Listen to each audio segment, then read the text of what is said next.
looking downfield, launching downfield, going for it all. It is close. It is Williams. Speed's killed. Big play. And a stiff arm. George Kittle. Flag fly. And Manning's going to heave one. There's a flag. Back to the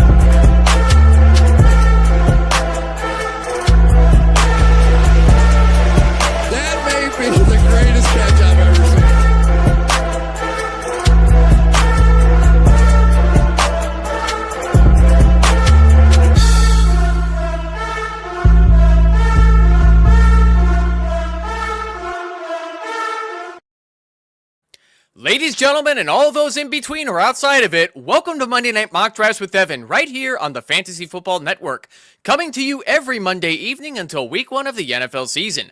I am your host, Evan Sather. Tonight, my guest is pretty famous on the radio for the fantasy football community. He is the host of the high-stakes fantasy games on the Fantasy Football channel on SiriusXM Radio. Please welcome to the show, Tom Kessenich. Tom, my friend, good to finally put a face to a name. Good to see you in person for the first time. How are you, my friend? Doing good, Evan. Thanks for having me on the show tonight. Looking forward to it.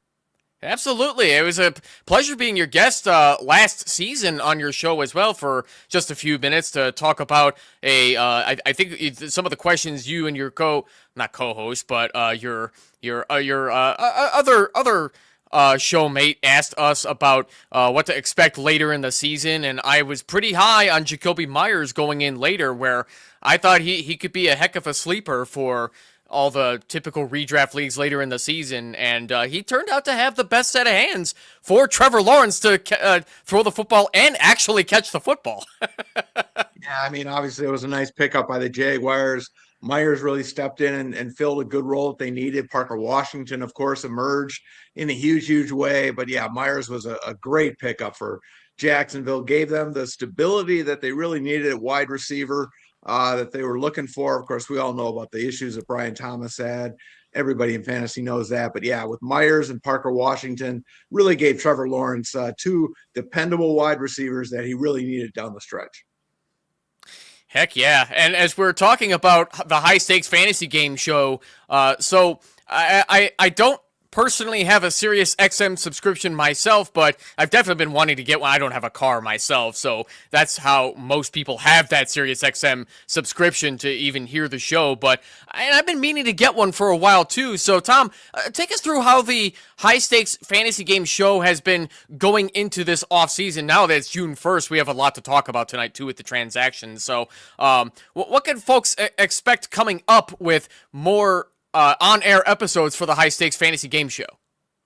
Well, certainly we're going to be talking more and more football as we get into the summer months now. We talk a lot of baseball at this time of the year, but yeah, more and more football now. Like you said, a lot to talk about as we get closer and closer to the start of training camps and the summer months heat up. There's going to be a lot more to talk about. We got a lot of drafts going on in the NFFC right now, so we'll have ADP data we can pour over. Our first actual primetime draft, which is our signature contest in the NFFC, actually sold out the other night, Friday night, so we'll have draft results this coming Wednesday we can talk about from the prime time, which has a $300,000 grand prize this year, the highest grand prize we've ever had in the prime time. So a lot of great draft results. We'll be talking about interviews with beat writers as well. So a lot to look forward to as we get, like I say, closer and closer to the start of training camp. It's hard to believe July is coming up fast, which of course means football.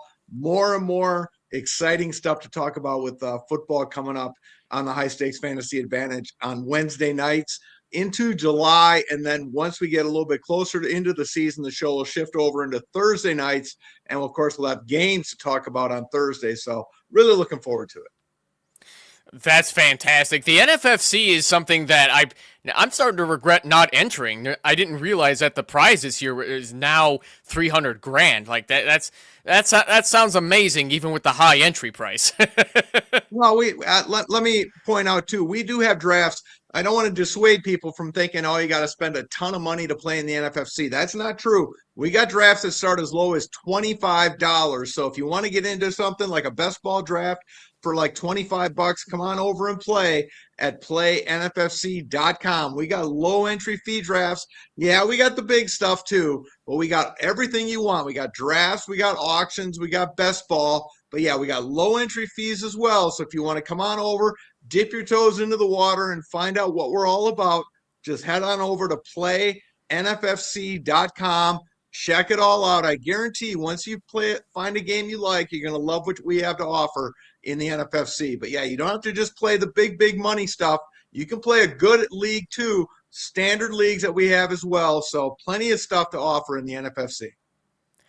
That's fantastic, Tom. Punch that into a web browser after this show. PlayNFFC.com after this show, after this mock draft, which we're going to get into the Scott Fishbowl 16 scoring that was revealed just not even 1 week ago, actually, just 5 days ago. So nothing out of the ordinary for the scoring basics between 6-point touchdown passes, 0.04, 125th for passing, 110 for rushing or receiving, half a point per first down, half a point per reception, tight end premium, which is going to be fantastic, and gigantic bonuses for anybody who has a 300, 400 passing yard game, 100, 200 rushing or receiving, and then my personal favorite, the 40-plus yard passing and rushing plays.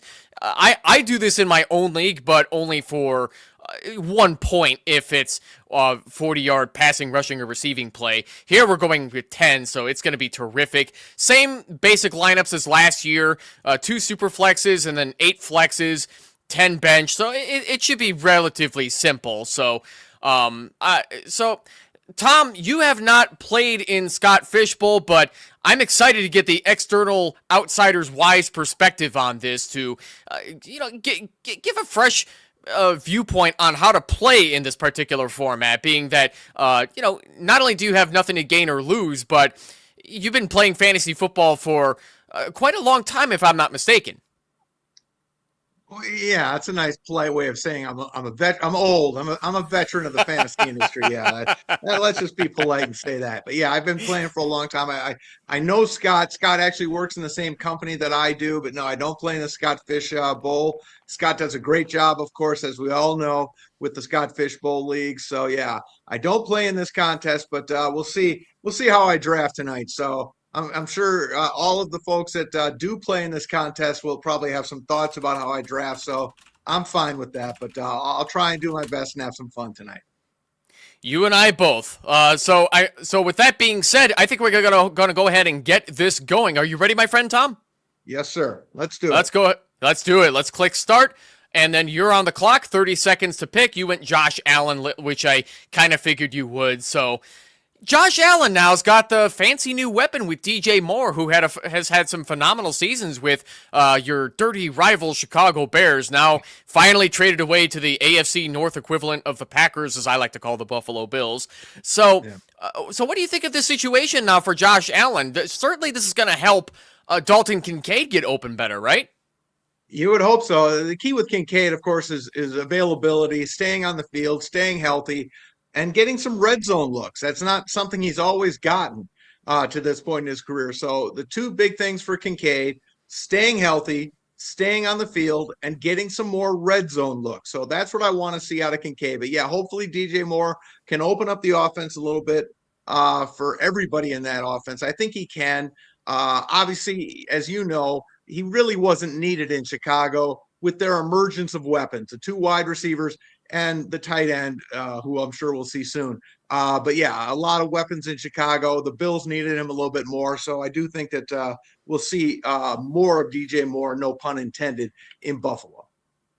Most definitely. It kind of seemed that way with Chicago with how overcrowded the passing weapons became, which I'll be honest, Tom, as a lifelong Bears fan, I cannot remember the last time the Bears were ever stacked like this with weapons. Yeah. Maybe the 80s Bears you could make a case for, but the league was just so different back then. All you had to do was run the ball and play great defense, which the Cleveland Browns haven't exactly figured that part out yet, but maybe they will someday. Took my Bears long enough to figure out you got to throw the football too, but here we are. Now we've got Ben Johnson to take care of that part, and we had quite some great rival games. I forgot to mention at the top of the show, Tom is a Green Bay Packers fan.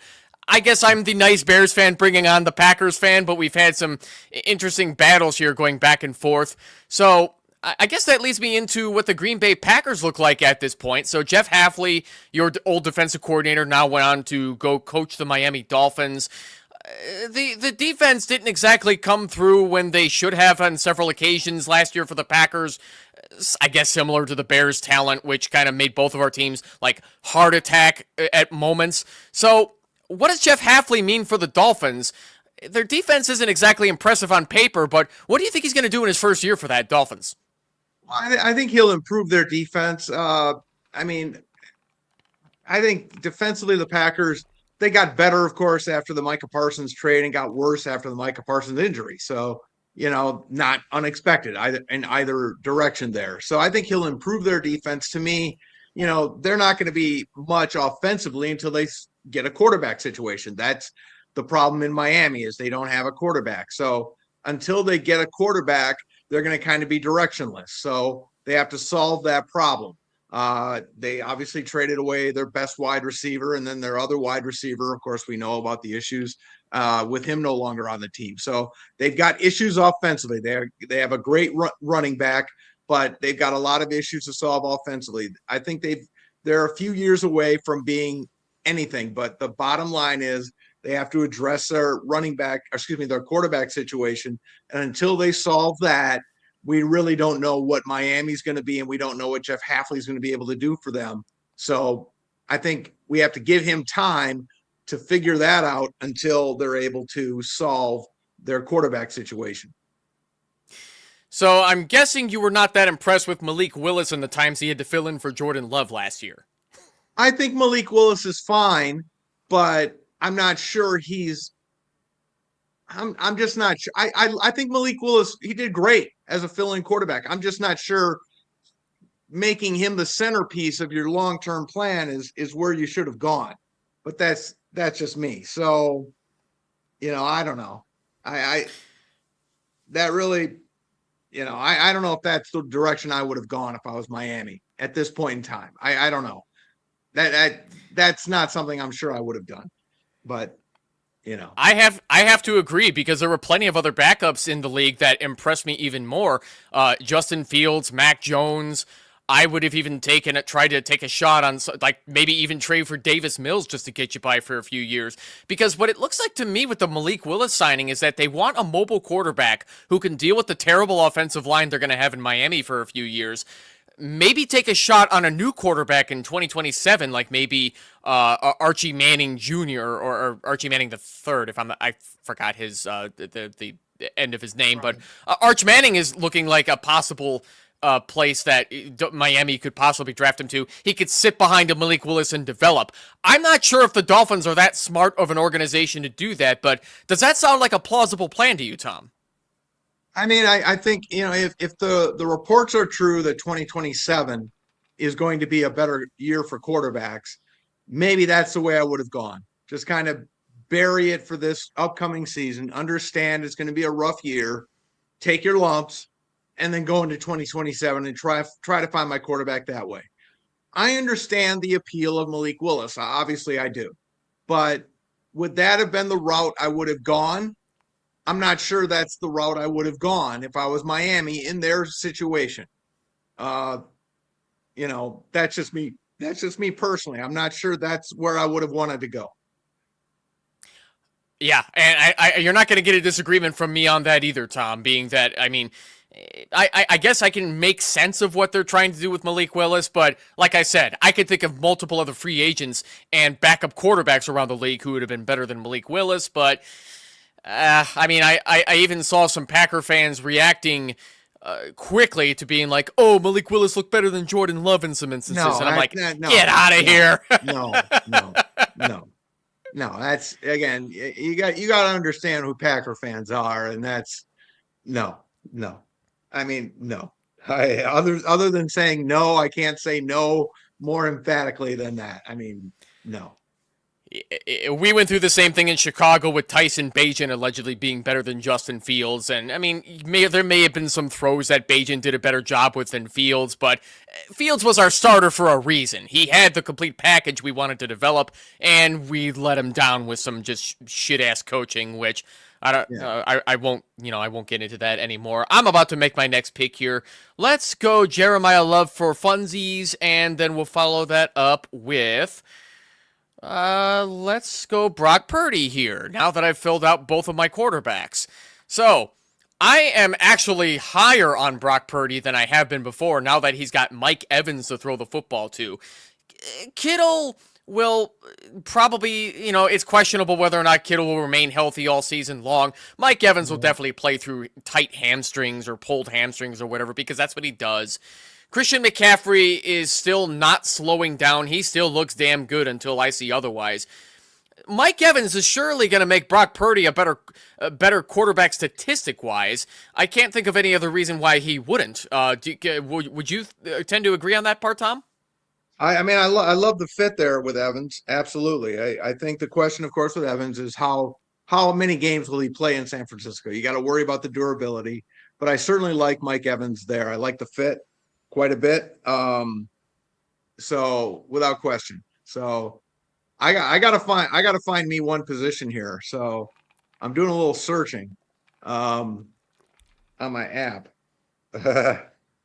Yeah, and unfortunately the category I do like Evans quite a bit. And I'm not a big Purdy fan. But I think it's better with Evans there. Then I'm probably a little higher on him this coming season than I ever have before. But I'm just generally not a big, huge Purdy guy. But I'm probably a little higher on him than I have been in years past.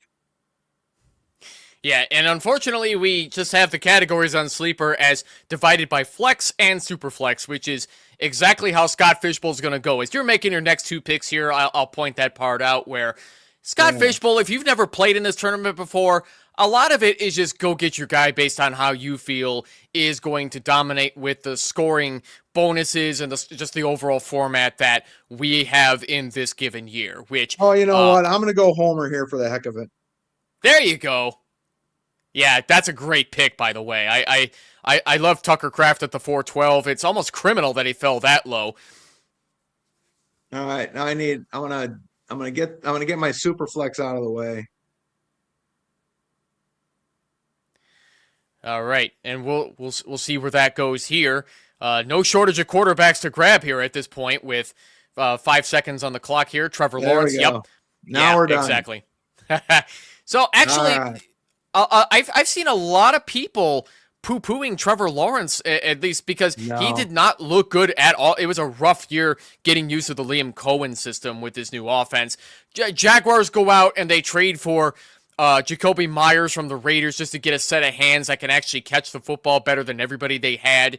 Brenton Strange is looking like a decent tight end too in fantasy. Yep, I'm not. Strange. Yeah, I'm not convinced that. I'm not convinced that Brian Thomas is going to remain terrible. I think he's definitely going to bounce back. I forgot the name of their rookie wide receiver who's playing like Deion Sanders, the two-way guy. I don't know why I'm forgetting his name. Hunter. Yeah, Travis Hunter. I'd be very surprised if Travis Hunter remained fantasy-friendly for wide receiver. It's sounding like they want him to play more DB, and I guess it would make sense being that they did go out and pay Jacoby Myers the bag. So it's going to be looking like the Thomas and Myers show out there in Jacksonville. Do you see Trevor Lawrence having a similar season that he did last year where he finished as the QB4 in spite of a lot of struggles? Well, I don't know about top 5-ish, but I certainly think he's a solid QB1. I think he's right there. I mean, you got Washington and Myers. I'm not sure where Brian Thomas fits in, honestly. He's very talented. I think they need to trade him personally. I think Washington and Myers, I love Brenton Strange. I'm a big Brenton Strange guy. I probably shouldn't be giving that away right now, but I love Brenton Strange. So I think he's got plenty of weapons there. I think the second year in that Cohen offense is going to benefit him. I thought he got more comfortable as the season went on. Again, like we talked about earlier, I think the Myers trade really helped him settle in. Washington's emergence helped him. If they do use Thomas as their third wide receiver, that's huge for him because he can stretch the field and do things that Washington and Myers can't do. We'll see what they do with Hunter at all. If they use him at all, that gives him 4 weapons at the wide receiver spot, and with Strange, 5 legitimate weapons. I think Trevor Lawrence is big. I think there's enough depth at quarterback this year. So, yeah, I do like Trevor Lawrence quite a bit. Yeah, I'm surprisingly high on him too, where I don't think he'll necessarily be QB4 again, but he's definitely capable of being a top 10 quarterback if the Liam Cohen system actually succeeds and T-Law just doesn't struggle as much to start off the year. So, yeah, I agree with you too that I think Brian Thomas Jr. needs to get traded to an offense that will actually use him better, just like his rookie season. And here's my point about this. If they're not going to use him, which they didn't last season after Washington emerged and Myers came over, now's the time to trade him because he's on a rookie contract. So teams will give up value for him. They'll give up assets for him for a young wide receiver with perceived talent on a rookie contract. Or you can wait until he walks as a free agent and all you get is compensatory picks. Now's the time to trade him if you're not going to use him. And they clearly weren't using him in the second half of last season. So they've got to make a big concerted effort to involve him in their offense now. If they're not going to do that, then trade him. Because now's the time to do it, or he's going to walk as a free agent and you're not going to get value for him. So this is the time to do it. Either do it now or don't do it at all, and you get nothing of value for him. You hear that, James Gladstone? That's what you got to do with BTJ. Get on it, man. Yeah. Hey, if he happens to so listen to this show, but I know you're getting ready to make your next pick too, but the one thing I've learned about these mock drafts is that when you name drop somebody, there's always one person that will then proceed to draft that person. So yeah, I'll just name drop Tom Brady, hoping somebody goes after him. I think he's available in here. I'm actually kind of curious now if that's even possible. It is possible. I mean, granted, he's not coming back, but I just want to see somebody take Tom Brady just because I said him by name. So we'll see if it happens in a later round. So you go David Montgomery in the 6-12 as you're getting ready to make your 7-1 here. I think, and then Rome Odunze. Yes, excellent. So Ben Johnson came out and said, I'm putting a ton of stock in Luther Burden, being that he's really loving the progress that Burden has made after his rookie season. Rome Odunze had a bit of a less than high expectation season, being that he played through a broken, stress-fractured foot and didn't produce as much as I think we would have liked. And we were talking about how DJ Moore was helping crowd that wide receiver room where Odunze wasn't getting as many targets as he could. But I think Odunze definitely bounces back alongside Burden. Odunze is going to be taking on that DJ Moore role. I at least that's where I see him fitting. Would you happen to agree with that part, Tom? Yeah, I mean, I like Burden a lot too. I mean, I really do like Burden. Obviously, I love Colson Loveland. I'm a huge Colson Loveland guy. And I think he'll be their Kelsey in this offense, basically. So I think he'll be the number one guy. I think Burden will be the number one wide receiver. But yeah, I mean, I think Odunze showed enough that if he can stay healthy, he'll be a valuable wide receiver 2-3-ish kind of guy. And of course, in this type of format, you know, you're paying less for wide receivers because you're going after the tight end premiums and the QB2s earlier. So I think at this spot, I was kind of looking at Mike Evans too. You know, if I had a little more time to plan, I probably would have taken Evans, but I grabbed Odunze here. So yeah, I think Odunze is a solid pick. And again, this is more of a mock. So I'll take a shot here on a Dunes A&C. But yeah, I do think a Dunes has got a chance to bounce back. Most definitely. So I'm going to go Jaylen Warren here, which I think his ADP is a little high, but I still think he's going to take the 1A over the Rico Dowdle 1B. I don't know if you agree with that part as well, Tom. I do. I like Dowdle a lot, but yeah, I think somebody's got to soak up all those pass targets in Pittsburgh now. And I think it'll be Warren over Dowdle. So yeah, I do like that pick. I was actually just looking at Warren. If he would have fallen all the way back to me, that would have been my pick. Glad I could snipe him from you super early then. I wanted to come back to Colston Loveland, though, because Jamie Pirogue at the 305 took Colston Loveland. I've seen Colston Loveland going over Tyler Warren a lot in these mock drafts, whether they're for Scott Fishbowl or just a regular Dynasty startup draft. Tyler Warren, in my opinion, has a much better target share percentage, being that now it's just Josh Downs and Alec Pierce, two wide receivers that I find to just be mid at best. I don't think they're that impressive at all with Danny Dimes expected to throw the football. But Colston Loveland in a more crowded wide receiver room still gets taken over Tyler Warren. So honestly, though, I love the talent as much as Colston Loveland, but am I crazy to value Tyler Warren more than Colston Loveland in any draft like this? No, he's my tight end too. Behind Trey McBride. I got McBride tight end 1. I got Loveland tight end 2. And here's what, no knock on Brock Bowers, who's amazing. But who's the tight end you would rather have? The tight end in a Ben Johnson offense with Caleb Williams, or the tight end in a Raiders offense with a rookie or with Kirk Cousins, whatever he is, and a rookie quarterback? Again, no knock on Brock Bowers, who's incredible, but give me the guy in Ben Johnson's offense who we saw explode in the playoffs and down the stretch last season. And that's just the tip of the iceberg with this guy. He's just showing what he can do. And Ben Johnson knows he's just starting to show what he can do. I think Loveland's just starting to show this. He's going to be even better now. I love Colston Loveland. He's my tight end 2. McBride's my 1. Loveland's my 2.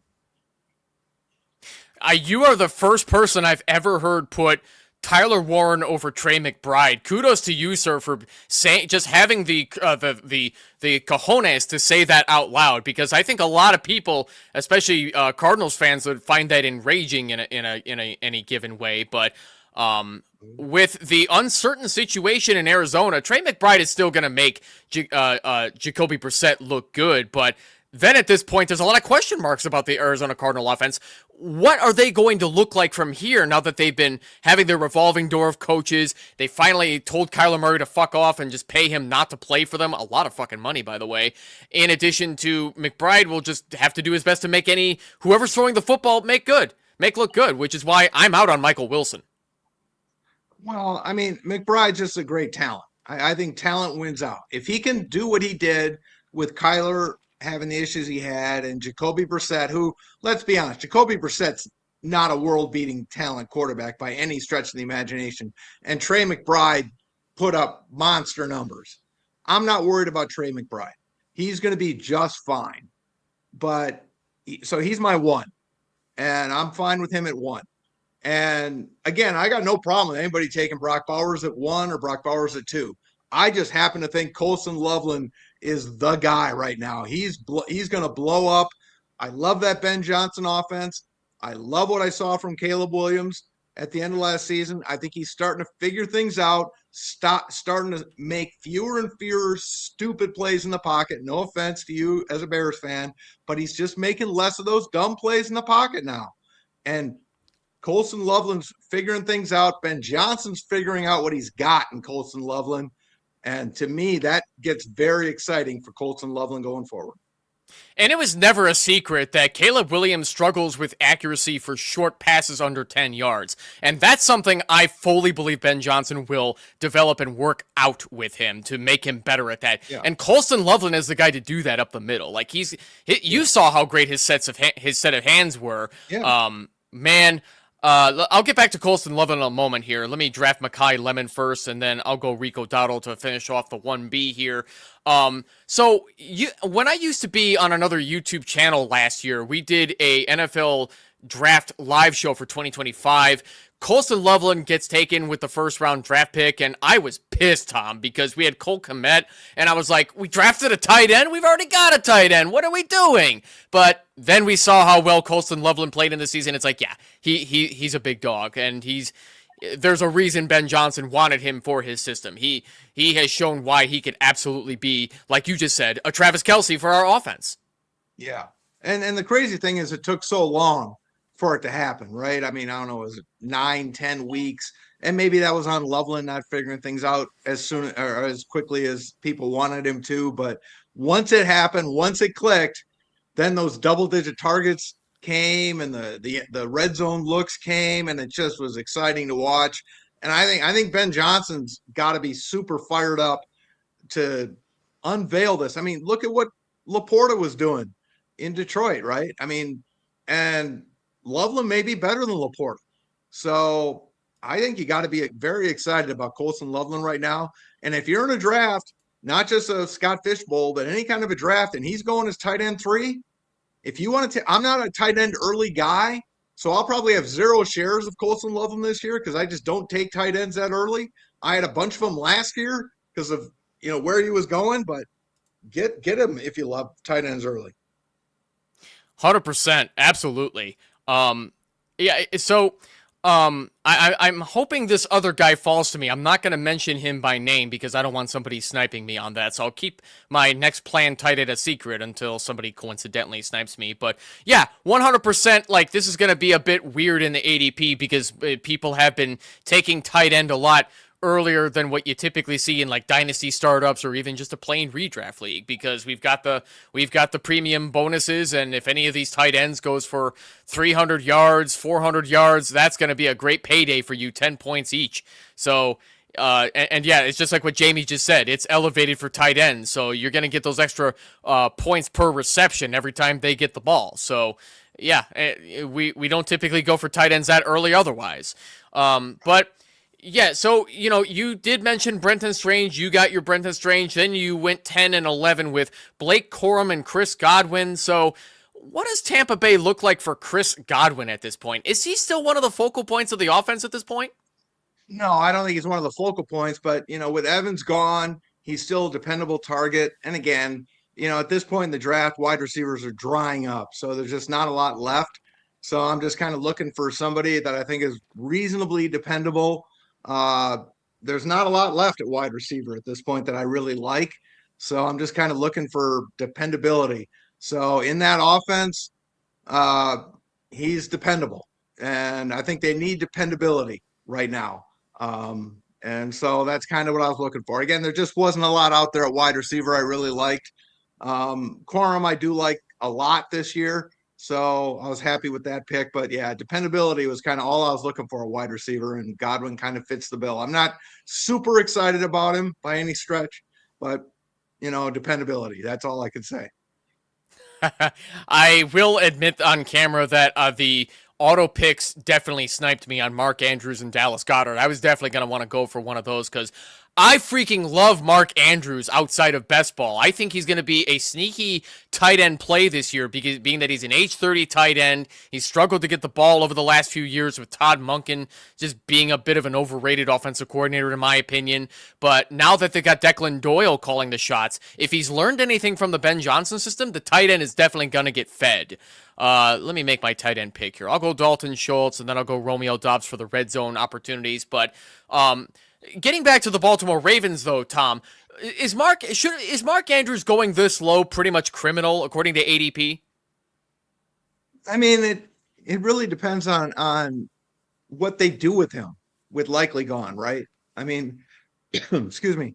That's the unknown question: is will Likely's departure mean more for Mark Andrews? And I think that's a great unknown at this point in time. We just don't know what that means. I think potentially it could mean better things, but advancing age and a lot of unknowns with Mark Andrews kind of make him a murky question at this point in time. So I think he's okay with his ADP right now. I wouldn't say it's outrageous.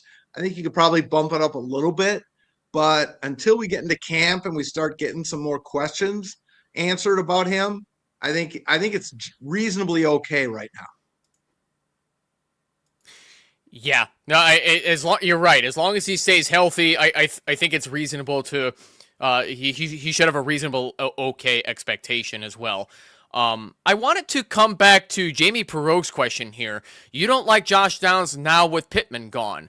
I don't. Do you, Tom? I don't. I'm not a huge Downs guy. I mean, I liked him going into last season, and then he just kind of faded away and didn't show as much. I'm not sure how I really feel about their offense, to be perfectly honest. Um, uh, oh, you're gonna. I'm. How about that pick? Oh I yeah. don't even know what to, I don't even know what to say about that pick. The Diggs pick, not the Quentin Johnston pick. Um, maybe somebody will sign him. Um, I just I do and I don't. I just don't know what to feel about that offense right now. I mean, Daniel Jones' health, and Daniel Jones he was fading bad before he got hurt last season. He was looking like the Daniel Jones with the Giants. I was not impressed with what I was seeing out of him. So other than Jonathan Taylor and Tyler Warren, I'm not feeling all that great about the Colts offense, to be perfectly honest. Yeah, I think I have to agree with you on that as well, Tom. I'm not feeling that great about the Colts offense either. I love me some Jonathan Taylor and Tyler Warren all day, but I just don't think it's going to be as great as people believe it is. I think they're going to be seeing a pretty good amount of 3-and-outs. I don't think they're going to be the worst offense in the league by any stretch. That's going to be the Cleveland Browns unless, somebody proves us otherwise. But, I don't see them being better than like middle of the road as far as keeping the offense on the field. Yeah. Yeah. I mean, again, it hinges on what we get from Daniel Jones. I mean, who is he? Is he the guy who was a miracle worker the first how many games of the season, or is he the guy that was fading, badly before his injury? If he's that guy, if he's the Giants' Daniel Jones, they're going to be in a whole lot of trouble because the Giants' Daniel Jones was just not that good of a quarterback.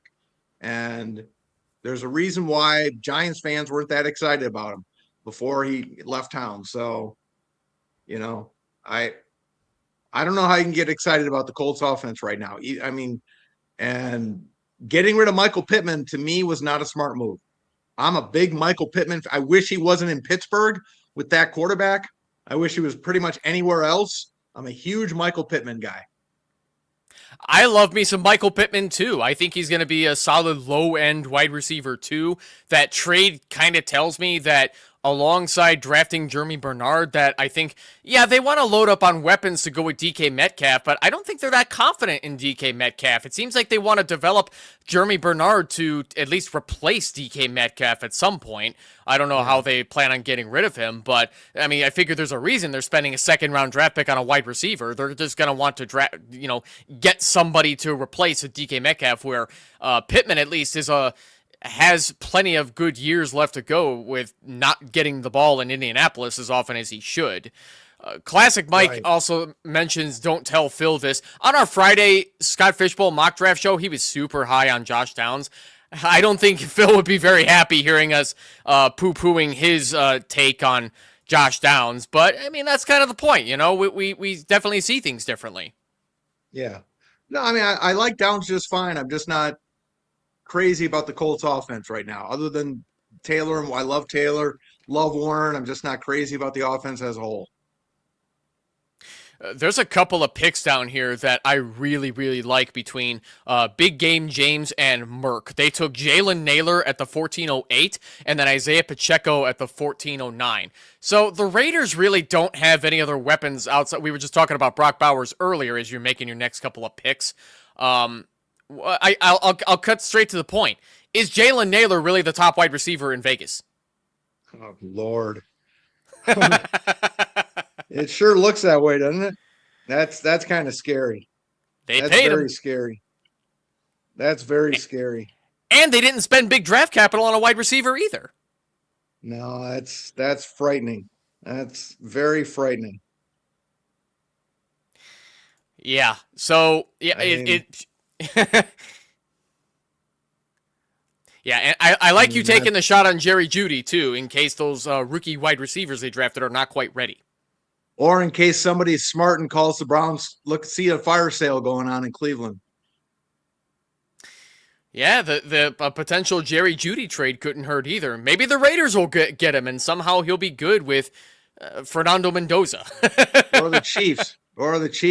Start looking.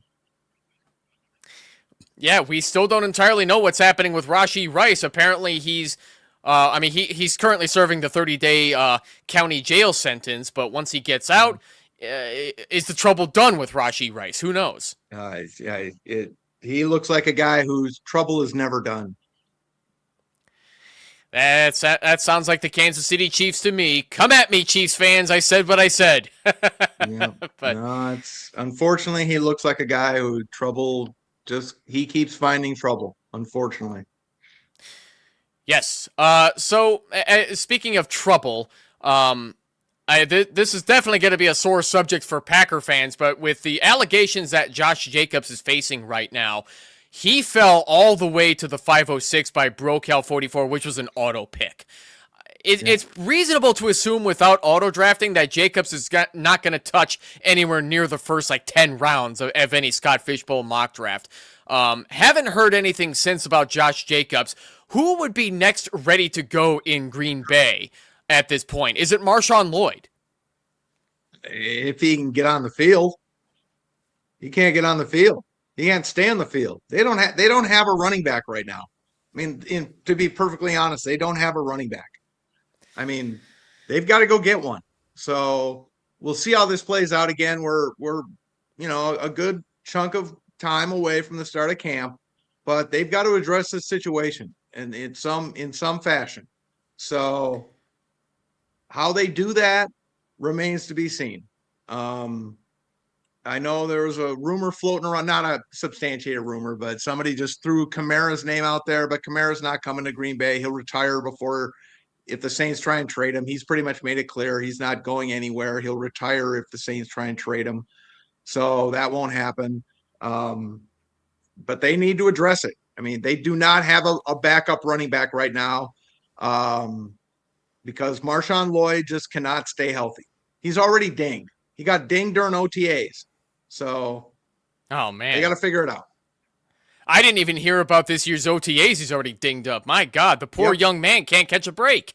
No, he can't stay. Again, like I talked about earlier with Kincaid, you got to stay on the field.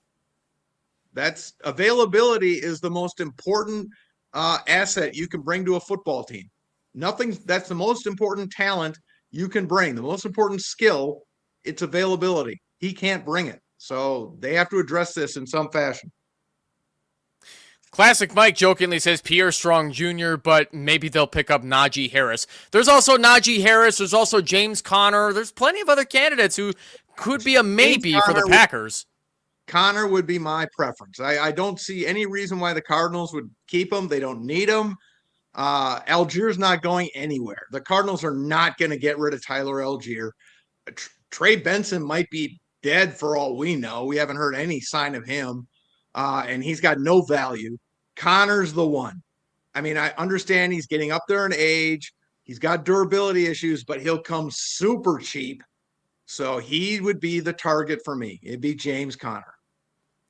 And if I know my Green Bay Packers, well, not my Green Bay Packers, but if I know the enemy quite well, it's not common at all to see them go out and make big or small trades in general. Like, I recall seeing the Packers trade a seventh to go get a punter. Like, they'll trade based off of like an emergent need as you're making your next pick here. So we're getting into near the end of this draft here, ladies and gents, and all those in between or outside of it.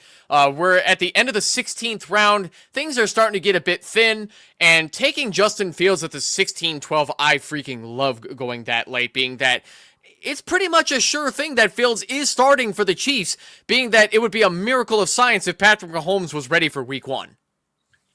Yeah, I mean, I'm not banking on it, but again, it's a mock draft, so we'll see. I mean, there's another guy I could have taken at that spot, and I thought about it. But Geno was the one I did actually believe. That's how sad this is. But Geno Smith was the one I wanted. He went one pick before me, so I decided to go Field. So we'll see. Again, it's a mock, but there was another guy I was looking at. Yeah, but I also love the follow-up with Emmanuel Wilson at the 17-1, being that, yes, the Seahawks did spend a first-round pick on Jadarian Price. Zach Charbonnet is probably not going to be ready for week 1 if he's able to play before their bye week. So Emmanuel Wilson is a great 1B to a 1A if they decide to pair him up with Jadarian Price. So Ken Walker, I don't understand why the Seahawks let him go in free agency. They must have just been really in love with Jadarian Price. So Emmanuel Wilson is got to be the perfect guy to fill in as a 1B, right? Well, and we know the Seahawks love a committee. That's who they are. They are a running back, not maybe by committee, but they love 2 running backs. And Emmanuel Wilson will be the backup running back there. That's not to say he'll fill the Zach Charbonnet role, but he will fill a role on that team. So I think having a guy certainly this late in a mock draft, that's exact. I'll probably have a ton of Wilson shares this year. I've actually done 2 mock drafts already. I've grabbed him pretty much around this spot in both drafts because I do think he'll have a role on that team. So it makes sense to grab Emmanuel Wilson late in drafts this year. Oh, definitely. And to get him that late is pretty much almost criminal. Like that screams value to me.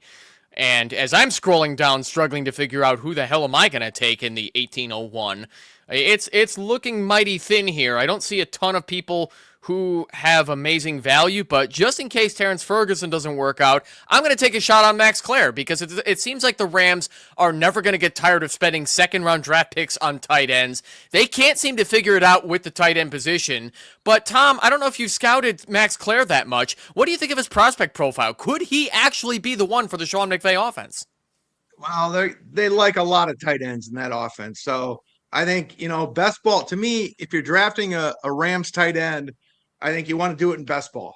I think that's the preferred format. Season long, it's tougher because you just never know week to week which one's going to hit. But in best ball, go grab 1, go grab 2 if you can, because they're bound to hit on various weeks and it's various ones. So which one, who knows? But in best ball, if you have 1 or you have 2, you're going to get lucky because they do tend to hit. Most definitely. Yeah, a lot of late tight ends are definitely starting to go as well here after the 10th round. Despite the auto picks in the 11th round, we started to see TJ Hawkinson, AJ Barner, Gunnar Helm, Mason Taylor, Eli Stowers. I'm not that big of a believer in Stowers, but when Dallas Goedert's time is up in Philadelphia, who knows? Maybe his athleticism will work out for the Sean Mannion offense if he sticks around in Philadelphia. Getting Saquon Barkley's stamp of approval must mean a lot if he's already thrilled with Mannion. And Sean Mannion is no stranger to Packers wide receivers. They went and signed Samori Toure today. Yeah, well, good luck with that. Yeah, it never hurts to have the depth signing. Be the uproar at the 1804 drafted Brandon Ayuk. Is Ayuk just going to run out the clock or his contract in San Francisco and then just basically be put on a do not trade or do not sign list throughout the rest of the NFL, considering how badly he just fucked up the situation he had with the 49ers? I think so. I think it's done for Brandon Ayuk at this point. I mean, I guess it can't hurt, to throw a pick at him in a mock draft. I couldn't do it in an actual money league at this time. I mean, if better news came out at some point, things changed, sure, but I just think it's over for Ayuk at this point. Yeah, I think that's pretty much going to be the end of his career as well. The Mike Evans signing tells me that, well, they wanted Ayuk to be the X receiver in that offense. Never worked out.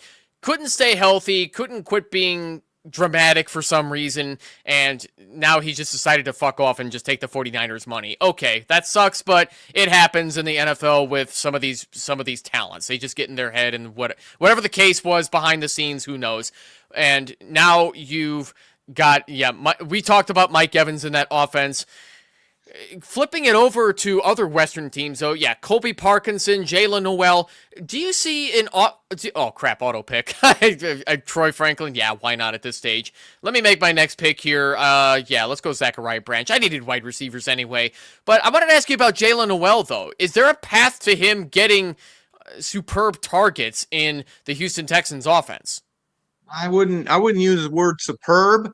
I could see respectable on a matchup based basis in that offense. I mean, Collins obviously is the guy when he's out there. I think the secondary targets are going to fluctuate on a week to week basis. So I wouldn't feel good about anyone on a weekly basis there other than Nico. So I think anybody at this point, you're just kind of throwing a dart at the wall. Yep, because like I keep saying, at this stage, we're now deep in the depth rounds where you're throwing darts and you're hoping one of them hits. Jamie Perogue also said, "Just wait until you see my last two value picks," and then followed up with, "Why is everyone ignoring Pat Freiermuth, especially in this format?" I don't hate Pat Freiermuth as a solid tight end too, but with the talent that they've acquired in this offense, with sets of hands that look like they can catch the football well enough from Aaron Rodgers, I don't see a path to Pat Freiermuth being more valuable than about, well, in a regular fantasy football league, 8 fantasy points per week, but with the tight end premium, that could lead to possibly double, which would definitely help your lineups.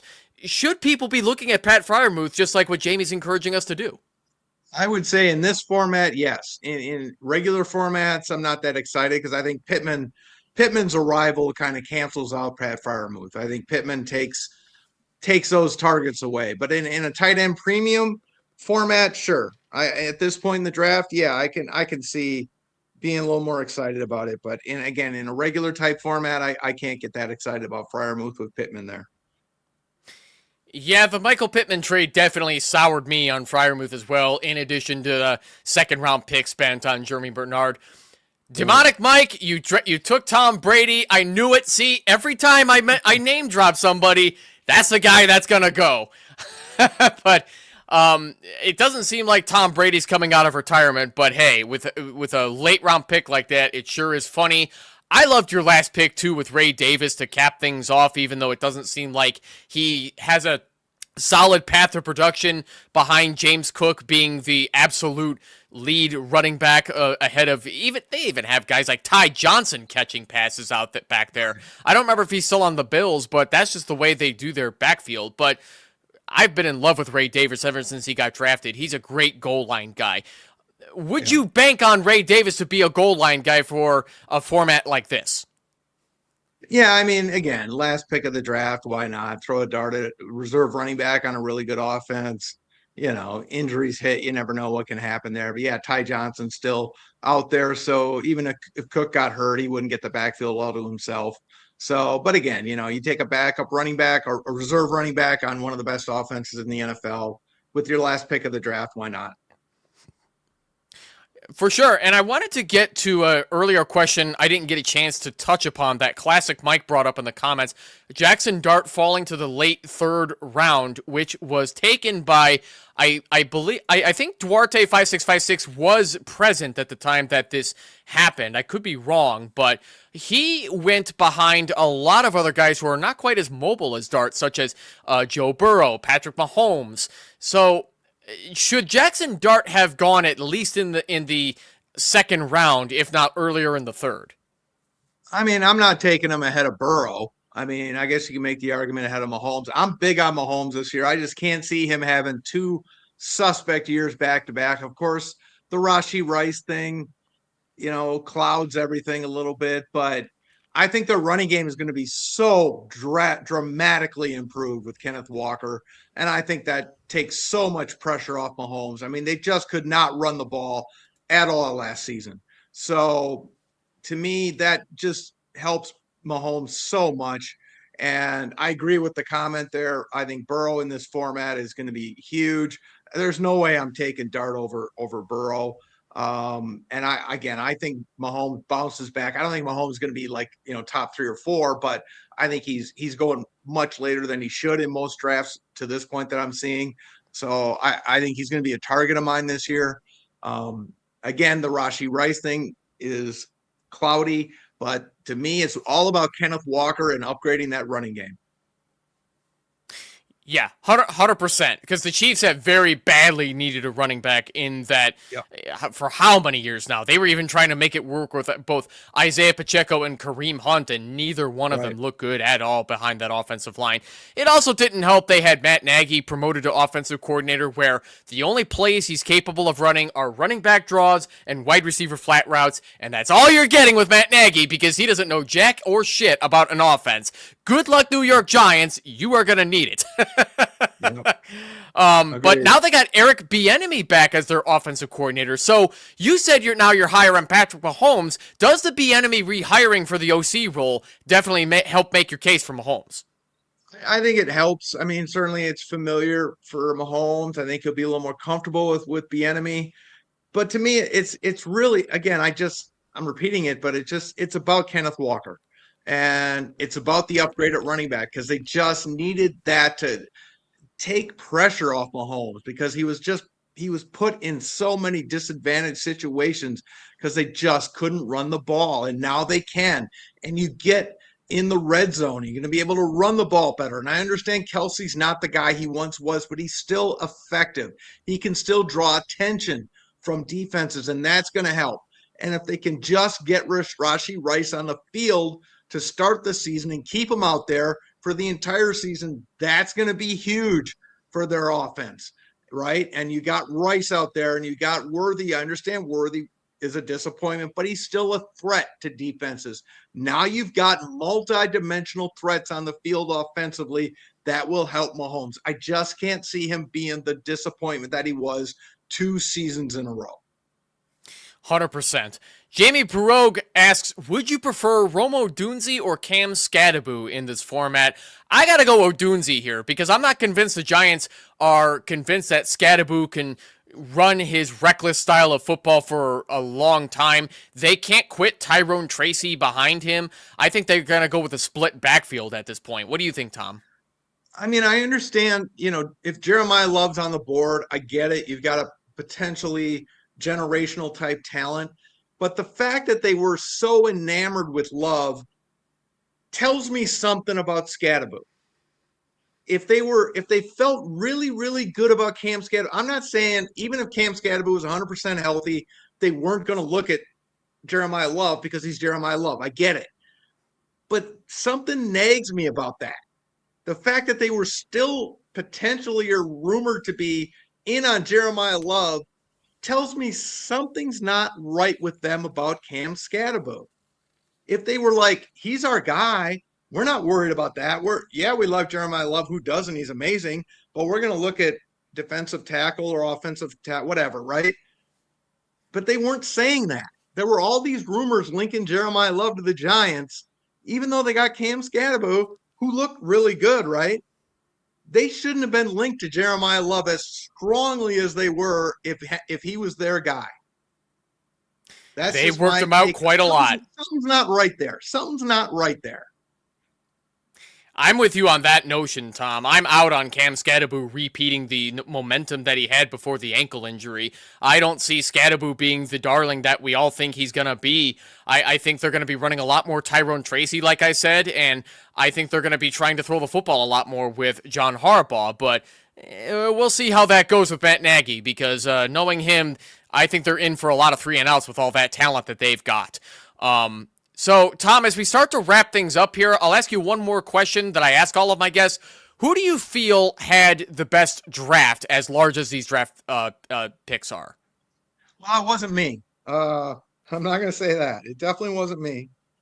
I got to say, I really, looking at the board here, I like, tight end premium and everything, but, team number 2, I love the 3 running backs to start. And you know what? You don't have to be married to the format.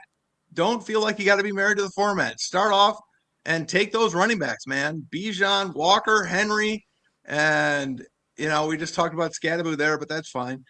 Take your guys, take the guys you want to get. Don't worry about the format. Figure the draft out as you go. And starting off there with those 3 great running backs, he was I can't speak for him, but I'm guessing he just said, I'm going to take my guys and I'm going to let the draft come to me after that. So props to you, man. Yep, that was Demonic Mike, who we definitely loved having him on the Friday show as well. No shame whatsoever in Kyle Pitts and Travis Kelce getting the wide receivers, especially Alec Pierce, that has some boom upside with the bonuses that we get here. And Casey Concepcion being another potential boom wide receiver where he's not the big body guy who could potentially get us a lot of fantasy points on the Cleveland Browns if they have a quarterback that can even get him the ball, but we'll see if that happens. So, yeah, kudos to you, Demonic Mike. I definitely like your team as well. Love the value that you got, even though Tom Brady ain't it. But hey, man, it amused me. That's all that counts. So, ladies, gents, all those in between or outside of that, would like to thank you all for joining us this evening. Once again, I'd like to thank my guest one more time, Tom Kessenich, for joining us. If you are a SiriusXM subscriber, definitely check out the high-stakes fantasy games on the Fantasy Football Channel on SiriusXM Radio, whether that's in your car or your home or even online. Love to see it. Be sure to follow Tom on Bluesky as well, tomkessenich.bsky.social. Tom, remind us that URL one more time for the NFFC. Yeah, playnffc.com. Again, we got every contest you can look for, drafts, best ball, auctions. Again, they start as low as $25. So again, yeah, we are quote unquote high stakes, but we got games, very affordable prices. So don't be worried about trying to play in the so-called big games, big money entries. We got low, very affordable games as well. So everything you want, best ball, in-season fab, whatever it is, auctions, everything at playnffc.com. Check that out after the show, ladies, gents, and everybody else. Tom, is there anything else you'd like to plug for the audience that they should be checking out too? No, again, the show is High Stakes Fantasy Advantage on Sirius, the Fantasy Channel, every Wednesday night right now at 8 p.m. Eastern. So that's coming up the next show in a couple of days. So check it out. And like Evan said, I'm on Bluesky, so follow me there. And looking forward to the football season coming up. It won't be long now. Can't believe how quickly it's coming up too, Tom. My goodness. June is already here. But we're still going to have some fun. We're going to wrap this show up. And folks, be sure to check out another. If you missed out on tonight's Scott Fishbowl mock, don't worry. We're going to be running another one next week here on Monday Night Mock Drafts with Evan. Joining me for that one is going to be the great Josh Kimmel of the No Holds Barred Wrestling Podcast. You do not want to miss that. This has been the Monday Night Mock Drafts with Evan signing off. Have a great night, folks. We'll see you all next week. Take care.